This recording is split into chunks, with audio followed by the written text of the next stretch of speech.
Hopefully it's recording. What's up, everybody? Welcome back to the Virzi Effect podcast show. My name is Paul Virzi. You guys listen to episode 636 or something. It's been months, guys, and I thought that the last Virzi Effect was going to be it, but I wanted to come back and talk to you guys. I wanted to let you guys know what's going on.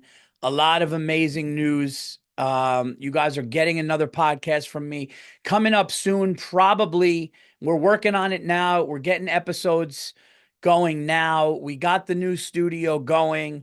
So I'm going to give you guys the news on that, all of that shit. And then I have an episode for you today. We're going to talk about some stuff. We're going to talk about the Super Bowl. We're going to talk about the halftime show. We're going to talk about a movie. You guys are getting another Virzi Effect right now, which I didn't think you were going to get. So I'm kind of excited about that. But along the way, I had to come and do this to give you guys the news, to let you guys know, to start telling your friends, to start creeping back in to the podcast world with Paul Virzi. That's what I hope. And for all you diehard Virzi Effectors from day one, I love you guys. Thank you guys so much. So before we get started, I want to thank everybody. I want to let everybody here know March 13th, the Den Theater in Chicago, where I shot Reasonable Man. I will be there. Also, March 27th, the Tempe, Arizona Improv. I have not been to Tempe, Arizona. I have not been to Arizona in a long time. Tempe, Arizona, one night only, on my way to San Diego.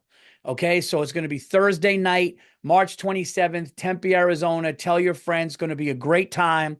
Then the next day, that Friday and Saturday, March 28th, 29th, everybody, San Diego, California, Mic Drop Comedy Club.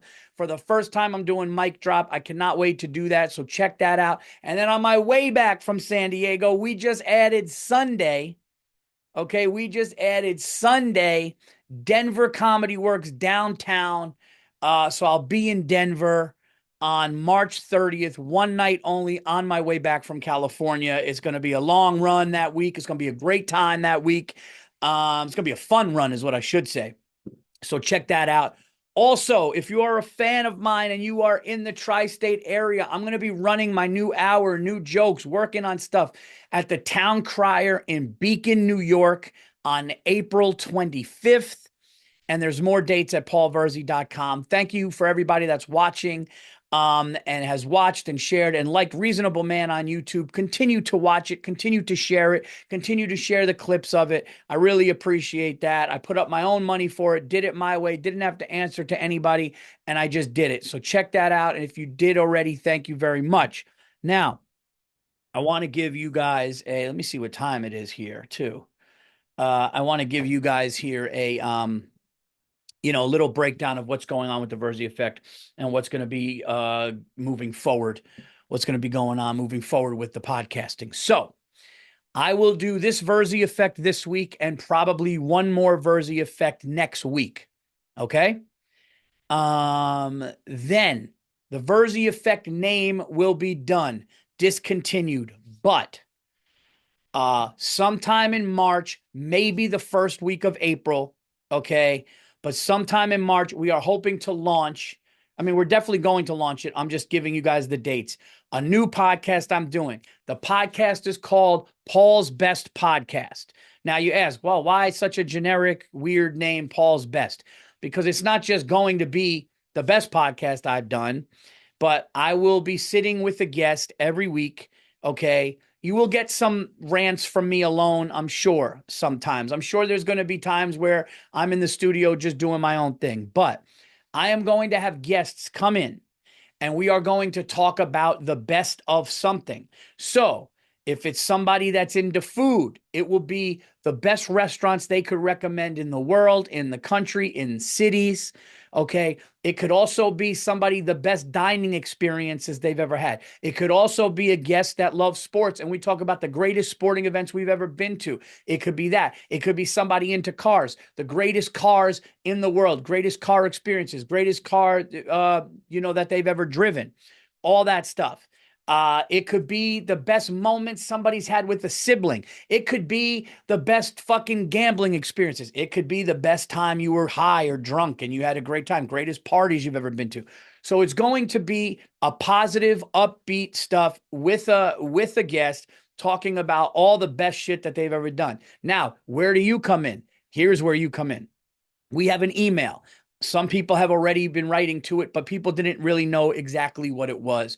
But I will be doing like Paul's best advice. So if you guys need my advice on something, or if you want me to talk about the best of what you have, if you have something cool, or if you have a topic you want me and somebody to talk about, if you want to be a part of that show, all you have to do is email Paul Virzi email at gmail.com. Paul Virzi email at gmail.com.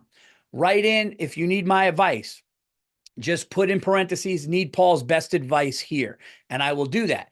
If you have just a topic where you say, Paul, I want you and so to talk about the best of so, we will do that. If you just have a best thing that you want to talk about and it's a great story and it's the best fucking, I don't know, meatball parm you ever had and it's a funny story, you could send that in. So we're going to be going through them. We're going to be looking at fun ones and we are going to be talking about that on the show as well. It's going to be fun. It's going to be interactive for you. It's going to be me talking shit. And then it's just going to be great stories with some of the funniest comedians, actors. We want to get athletes on the show. We want to get musicians on the show. So it's just going to be dope. The studio is insane. We got the sign coming in the mail. We have amazing studio. I have a new studio space in New York City, different than where we were before. And it's going to be awesome, guys. So you guys are going to see the sign for it. It's going to be dope. And it's going to be some of the best and funniest people out there talking. And I think you guys are really going to like it, but you're still going to get a sense of what I do here on the Virzi Effect. We are just changing things up and doing something different. And I wanted to have a show that had a niche. I wanted to have a show that you knew every time. So somebody could be like, all right, like this is going to be the greatest like fishing trip. Like this person is going to be on it's obviously going to be somebody you know, but we're not really going to be talking about stand-up. You guys have heard about stand-up enough. You guys have heard what stand-ups do. If you guys listen to the show, you know what we do. We travel, we tell jokes, we write jokes, we kill. Sometimes we don't kill. Sometimes there's a heckler. So all that shit is done. All right. All that shit is done. Will that come up sometimes if there's a crazy story? Yes. But maybe we could have best green room experiences before a show. Something like that could be on there. But somebody went to Miami. They fucking went fishing for marlin. They fucking went out. Like that's going to be on the show. It's just going to be Paul's best podcast. So tune in for that. You guys got to see the show and see how it works to get into it. But I think you guys are really going to like it because the guest will pair well with what the best of is. Okay. So that's what we're working on, and you guys will be seeing that very, very soon. So thank you for your patience. Some people are reaching out going, what the fuck, dude? It's been months.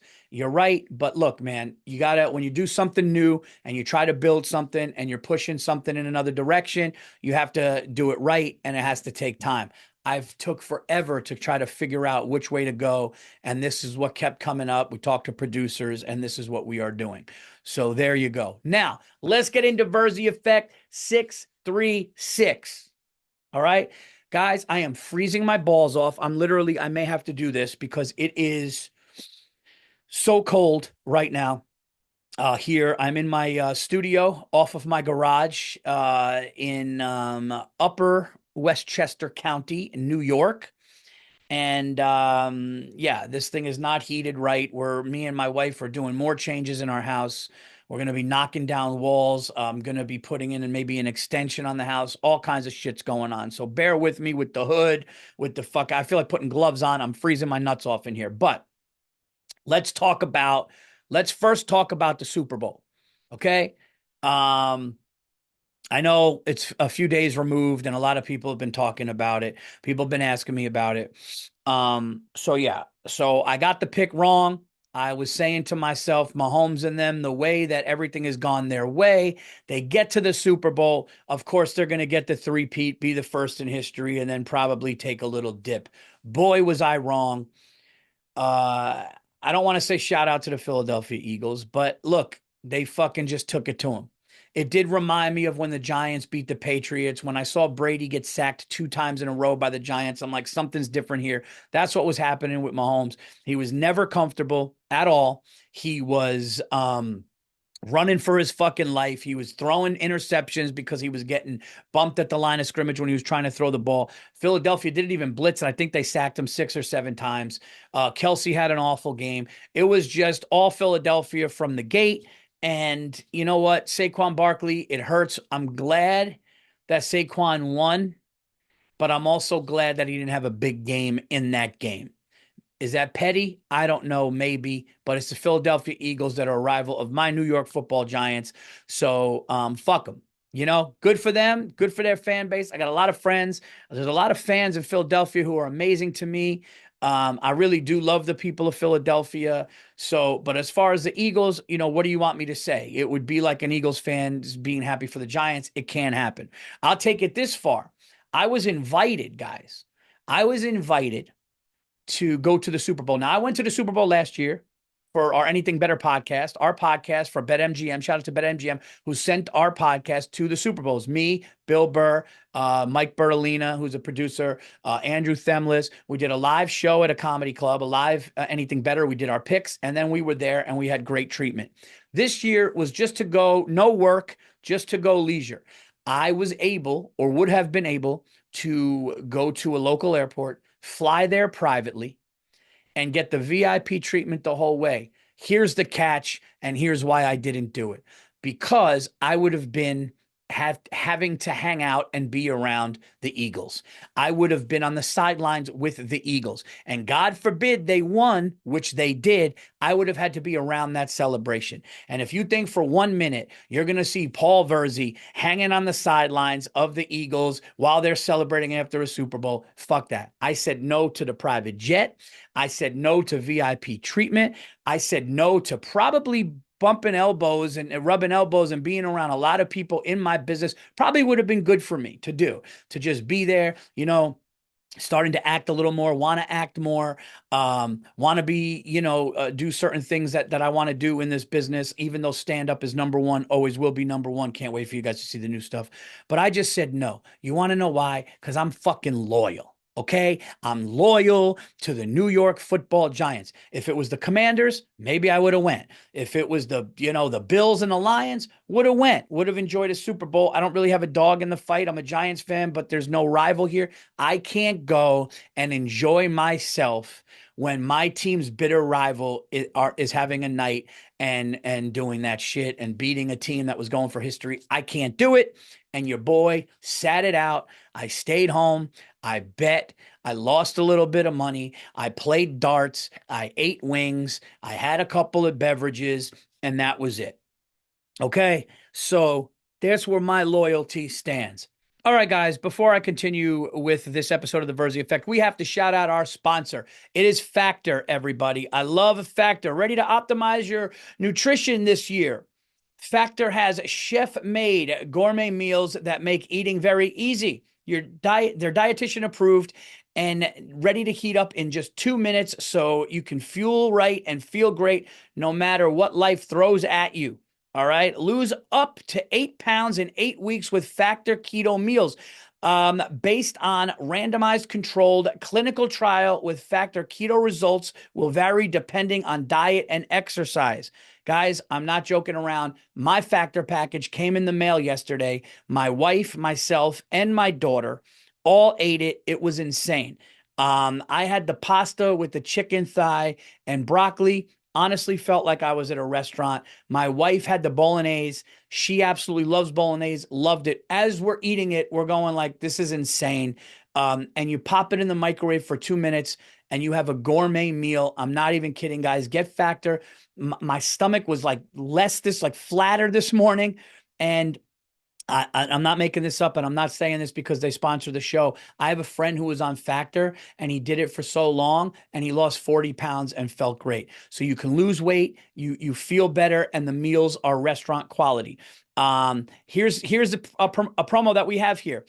Eat smart with Factor and get started at factormeals.com/Virzi50 off. And use code Virzi50 off to get 50% off your first box plus free shipping, guys. 50% off your first box plus free shipping with Virzi50 off.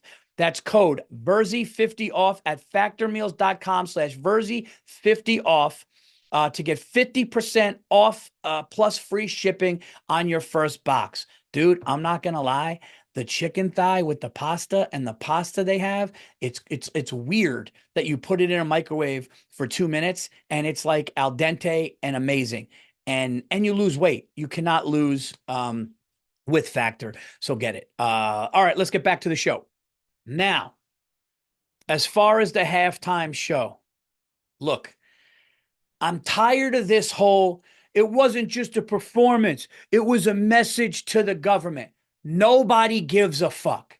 Okay. I don't need to decode something. My 70-year-old fucking father doesn't need to decode something. Okay. Half the people in the world don't know about the beef with Kendrick Lamar and Drake unless you're a fucking high school kid or in college. Nobody cares. I don't need to have oh, he was giving a message. I don't need to see Samuel L. Jackson as Uncle Sam trying to say a message. I don't give a shit if it was against Trump. I don't give a shit if it was against the government. It's the fucking Super Bowl. Okay. I'm losing money. You think I give a fuck? Okay, that's why just play songs we like on the radio so we could bop our heads. Okay, I'm losing money. You think I give a fuck that he's talking about some rapper from fucking Toronto that nobody gives a fuck about? Nobody cares about Kendrick Lamar's message and beef. Okay, I'd rather hear Bon Jovi singing "Living on a Fucking Prayer." Okay, and having my drink. I'm losing money. I'm losing money eating and drinking. You think I want to pay attention and try to understand the words? You think somebody in their 70s or 60s fucking understands anything like that? It was a disaster as far as that. You want to say, oh, he's a good artist, there's a message. Nobody gives a shit. Nobody needs to decode something. What the fuck are we doing here? It's the Super Bowl. It's the fucking Katy Perry did the fucking Super Bowl. Michael Jackson. Okay, Prince fucking played his guitar, playing Purple Rain in the fucking rain. That's what people want.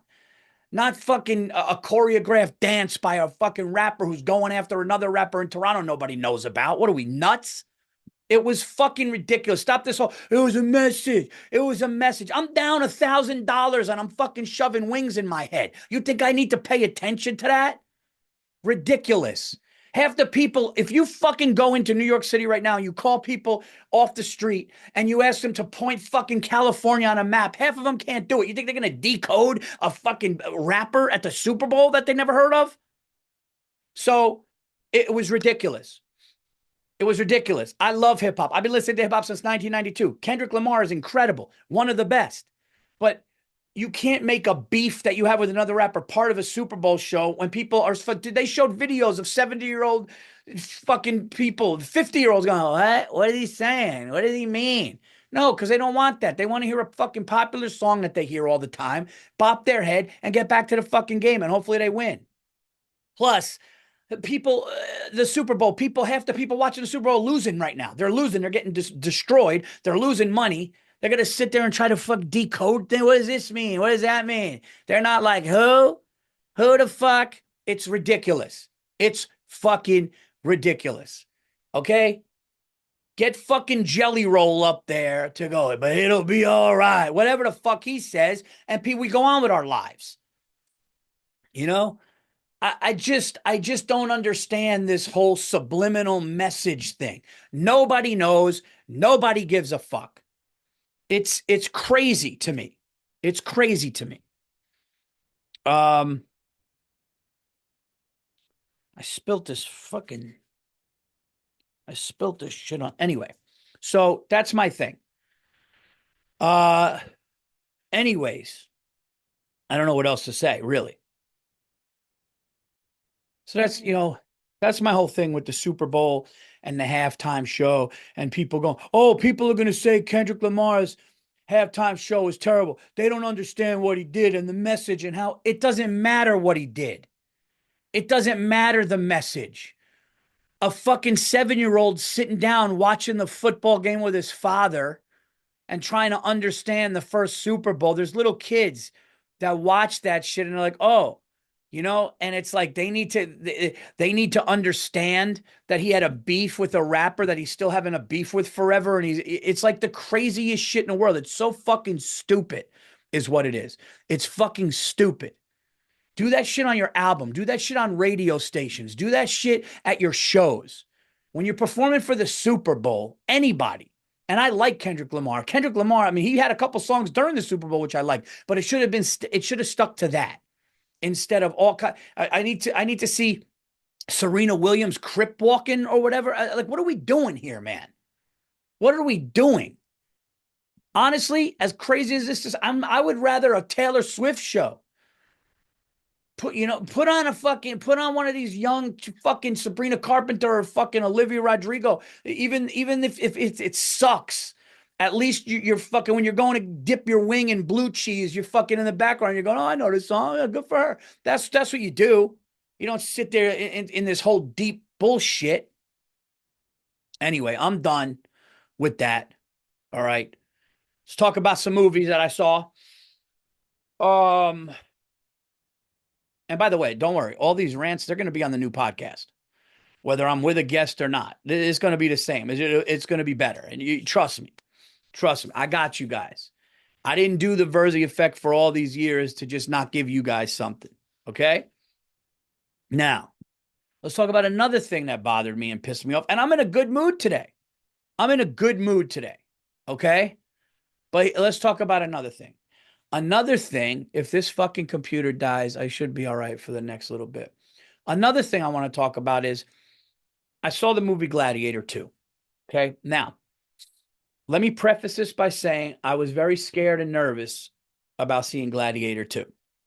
The reason I was scared and nervous about seeing Gladiator 2 is, one, is such a classic, and how many times have we been disappointed in our lives with sequels? Okay? Eddie Murphy, if you guys know my show, and you know by now, Eddie Murphy's my guy. He's always been my guy. He's a reason I do this job. He's a big reason I do stand-up. He was such an influence to me. Coming to America was amazing. I was completely insulted by Coming to America too. They tried to spin, no, it was a celebration. They were dancing. No. I already talked about this. We don't dance and celebrate 30 years later. You come back with a fucking sequel of a movie that's a classic 30 years later, it's got to be a good movie, not a bunch of people dancing around in fucking silly. I mean, it was nuts. Okay, it was fucking horrible, and it was insulting. And I'm sorry, because I love Eddie Murphy. Okay. I did like the new Beverly Hills Cop, thought it was pretty good. There's certain things that come out that are like, ah. Now, I was scared to watch Gladiator 2.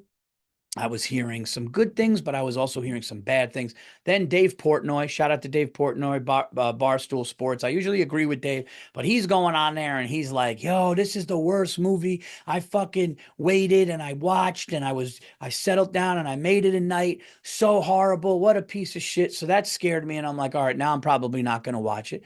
And then I'm talking to some people that were like, oh, it was a pretty good sequel. And then I'm home the other night. I got home and I was like, let me watch it. My wife and kids are sleeping. It's around 10:30 at night. The movie is like 2.5 or 3 hours. Let me start it. And if I'm intrigued by the first 45 minutes, 30, 45 minutes, I'm going to finish it. And if it really just sucks and doesn't catch my attention, I'll say I tried. And guys, I put the movie on and it was good. It wasn't Gladiator 1, but it's not going to be Gladiator 1. Gladiator 1 blew people away. It was amazing. Russell Crowe, the story was amazing. It was a story about like loyalty and family and revenge and fucking the Colosseum in Rome. So it was like a first time seeing something. It was the year 2000. So now 25 years later, they make the second one. And I got to be honest with you, I was into it. And I'm going to do a spoiler alert here. So guys, a little spoiler alert. Check, do whatever with this if you want to put it on pause or whatever.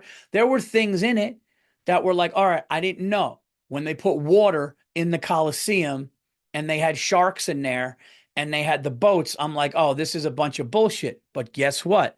I Googled, did they ever fill the water with Colosseum? And it said yes. It was historically correct. This is what I read, that they would fill it with water and they would put ships in there and they would basically reenact like ship battles, sea battles in front of these fans at the games. So that was dope. Okay. And plus, guys, you're watching a guy with swords just fucking lob people's heads off in the Coliseum. How bad could it be? Denzel was good in it. That Pascal dude was good in it. I like the twist with the son and the mother, and then he finds out. Spoiler alert! So stop your thing now. You can't get mad.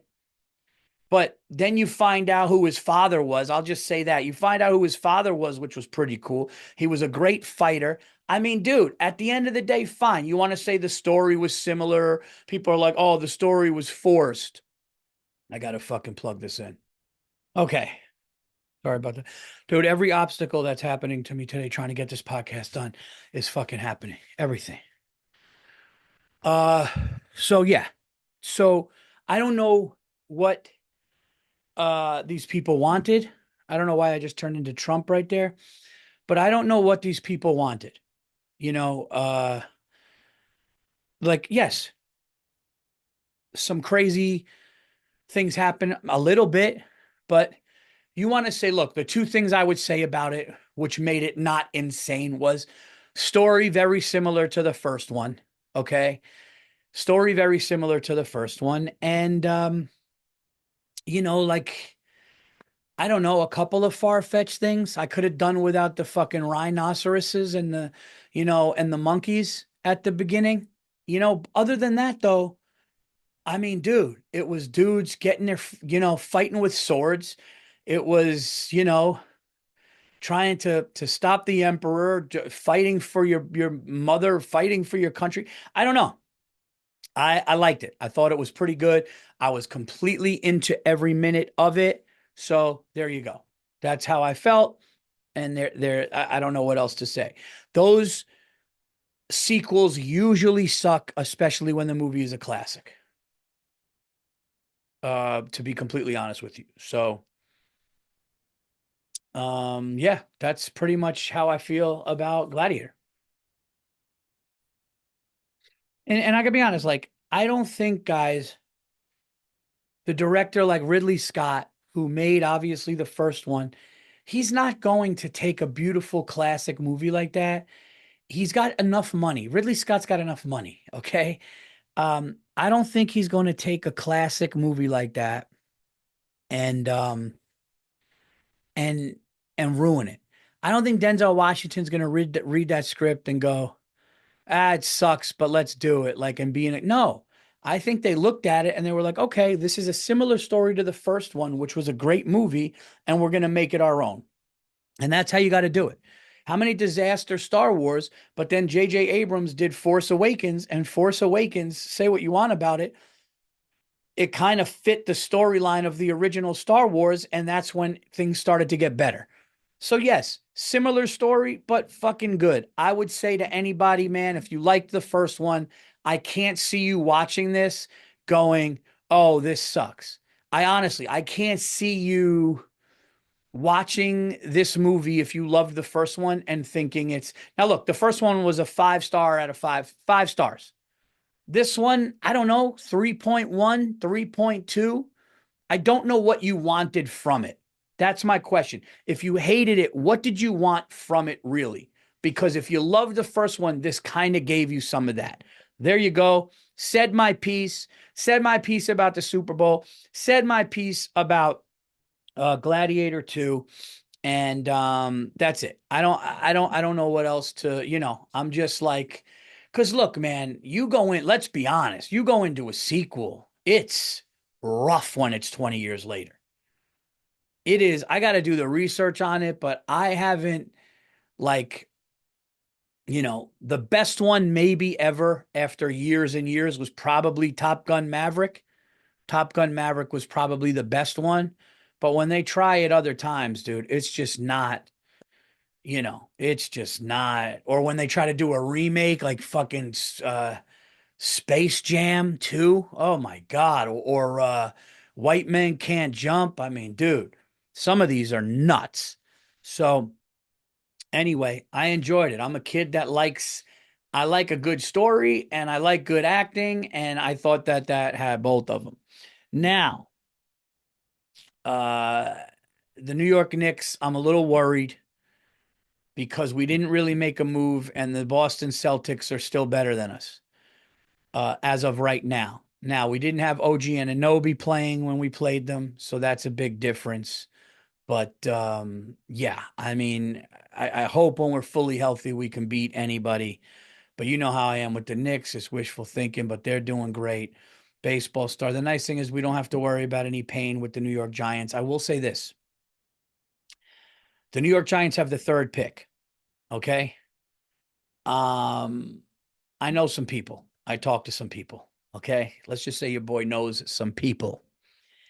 And here's the deal. The first two picks are, I believe, to the Tennessee Titans and the Cleveland Browns. Both need quarterbacks. So I believe that those two quarterbacks are, unless you trade up or do something, those two quarterbacks are going to be accounted for. One to the Titans, one to the Browns. And I'm talking, of course, about Cam Ward and Shador Sanders, Deion Sanders' son. So now that leaves the Giants with the third pick. And the best player in this draft is the kid that won the award for receiving and defense, which won the Heisman Trophy, which is Travis Hunter. I think the Giants, is my opinion, the Giants should get Travis Hunter at 3 and make a trade and do something to get Matthew Stafford from the Giants. This is not the greatest quarterback class. I would get Matthew Stafford. You know, you're getting a great, solid quarterback for probably, I would say, 3 years. I think Matt Stafford's got about 3 really good years left. I would go get Matt Stafford and have Matt Stafford throwing to Malik Neighbors and Travis Hunter. I think that that's a great thing. I think that the Giants defense was young but really good young cornerbacks. Dexter Lawrence on the defensive line, Brian Burns on the defensive line. So our defense is young but good. We were the second youngest team. I think somebody like Matt Stafford could really help a young team, and I think these young receivers that are really good and hungry can help them too. So that would be if I'm a New York Giants and I can go get Matt Stafford and have him there for like 2 to 3 like good years of his career and have these young receivers learn from him while watching the draft and seeing if there's other quarterbacks later, or even getting Matt Stafford and then getting another quarterback maybe in the second round.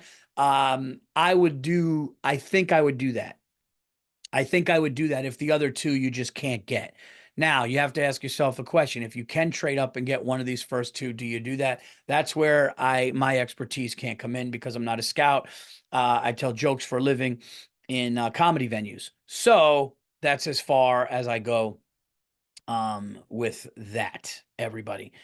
That's pretty much, because sports is going to have, like, right now, sports is basically basketball.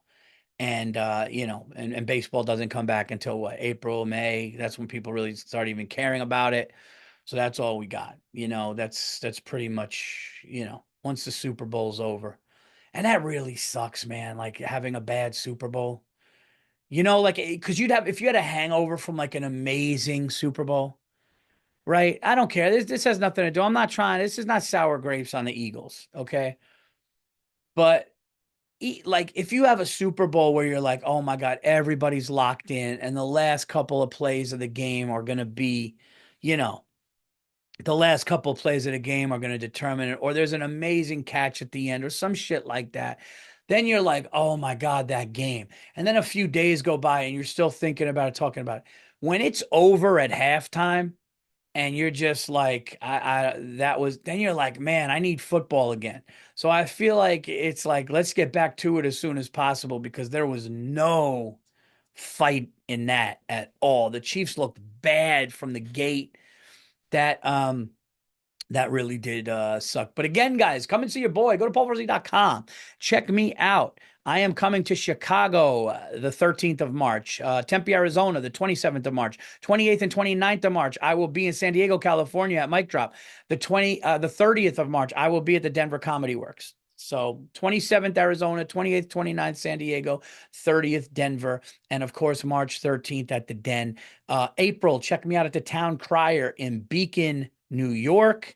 I know there's some dates that I'm forgetting. I will be at a theater. Oh, Paulie, you could call me Paulie Theaters. This is my theater. Hopefully this is my year to get into some of these theaters, guys. But I will be at a theater in New Jersey, but that's not until November. But tickets are on sale. It's November 10th, the day before my birthday. It's down by Uncle Vinny's. It's actually sponsored by Uncle Vinny's Comedy Club.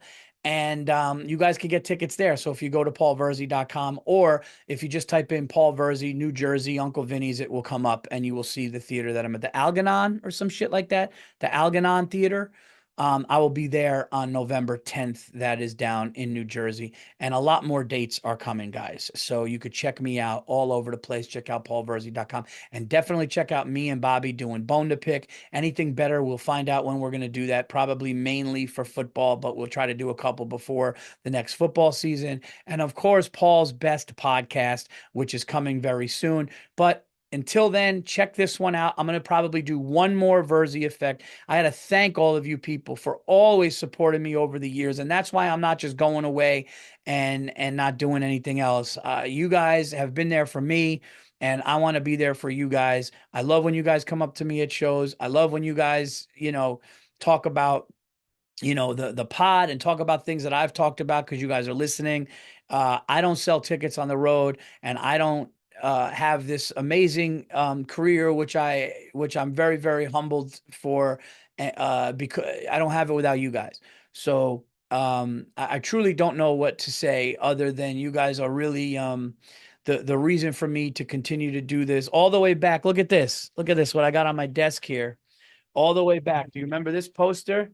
TVE, the Virzi Effect podcast, hashtag unacceptable. But I still give it to you in different ways. Like Bone to Pick is basically me and Bobby going hard on unacceptables and trying to fix them in the world. So you could check that podcast. I want to thank everybody that came out to the City Vineyard February 6th to see our live thing. It was so cool. We're going to do it again at a comedy venue. So we want to thank you guys for that. But no, Paul's Best podcast is coming out, and there's going to be some announcements and stuff like that that you guys will be able to see. But please come and see me. If you come to a show, man, come up and say what's up, say you listen to the thing, take a picture, and I want to meet all of you guys because you guys are the shit. That's really really what it comes down to. I always say that my fans are the best fans, and we're, forever growing, and I cannot wait for you guys to see the new stuff I'm working on. I really like this is, and I know you guys are like, oh, Paul, you said that after Nocturnal. You said no, but like this, I got some shit that I'm really just excited, and I'm having more fun on stage, man, than I've ever had before. I'm just loving what I'm talking about. I'm free up there talking about anything I want to talk about, and people seem to be down for it. So I really, really appreciate you guys and love you guys. Truly, truly do. Um, I know it looks like I spilt water, but I had something there and I did take water to get it off because you know what I did? And it's I don't know what it is. There needs to be some sort of study. I I I was brushing my teeth with an electric toothbrush and I dropped it, but I caught it and the brush just went against here and I tried to clean it real quick, but apparently toothpaste just reappears constantly. It's like they should use it to fucking find DNA. I don't know. I I've never seen anything like it. How it keeps coming out. Oh, by the way, I don't know why my mind went here, but I saw Landman. I watched Landman with Billy Bob Thornton. And at first I was like, all right, is this going to be and then dude, got into it, had to watch it. Had to watch it, and now I'm watching Tulsa King season 2. I just got into that. I don't know if that's going to be any good, but like Taylor Sheridan, man, the guy just makes shows. You're like, I got to watch this shit. I got to watch this shit. And I don't think I talked about the ending of Yellowstone on here, but the ending of Yellowstone was so real. It was sad. It was how something really would end, with the house you grew up in just being empty and grabbing boxes and leaving. It wasn't some big elaborate. It was like, no, we're going to sell the thing and it's going to be boxes and all these amazing memories and rooms that we did so many things in and we had so many memories in is just going to be empty and we're just going to pack up and leave. And that's what it was. And it was kind of cool and fitting to see like reality and honesty like that, because that's really what it would be like. So, and I know some of the people that take part in that show. So shout out to them. Always great. And you guys are always great. So thank you guys so much for listening. I wanted to just do this episode to give you guys an update and let you know. Bear with me, okay? We're putting it together. We're getting the logo, we got the sign, we got the studio, we're getting the guests, we're doing all the things to get it done right. And you guys will be seeing a really cool, fun show of us talking about all the best shit in the world right into the email. Paul Virzi email at gmail.com, and let me know what the best of what you want. I have an amazing list of the best of all these different things. And then also, if you want Paul's best advice, write in something, and you can do that. If you're having a great argument with somebody, you want me to weigh in on it, write that in. But we're gonna just take a couple every week and kind of put it to the theme of the show. And also, if there is something that you think is the best, if we talk about the best, if I have a guest and we talk about the best amusement parks in the world, in the States, and we talk about that, and you have an experience like that or whatever, write in like that.